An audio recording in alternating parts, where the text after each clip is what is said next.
নমস্কাৰ, এয়া মই টিফিন বনোৱা ৰেচিপিটি লৈ আহিছিলোঁ। টিফিন মানে আজি বনাইছিলোঁ। এয়া মই পিঁয়াজ ভাজি লৈছিলোঁ সৰু সৰুকৈ কাটি কিনি। তাৰ পাছত এয়া আছিলে ৰাতি বনাই থোৱা মাংস। ৰাতি বনাই থোৱা মাংসখিনি।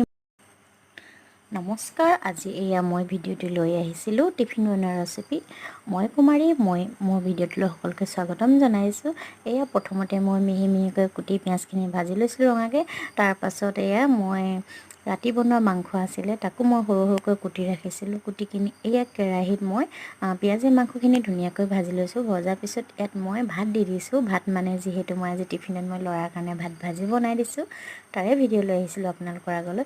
তাৰপিছত এয়া দেখিছেনে ৰেড চিলি চচ, তাৰপাছত আছিলে এয়া গ্ৰীণ চিলি চচ, তাৰপাছত আছিল এয়া চয়া চচ, আকৌ তাৰপিছত এটা দিব লাগিব নহয়, সেইটো কি জানেনে? সেইটো হৈছিলে টমেটো।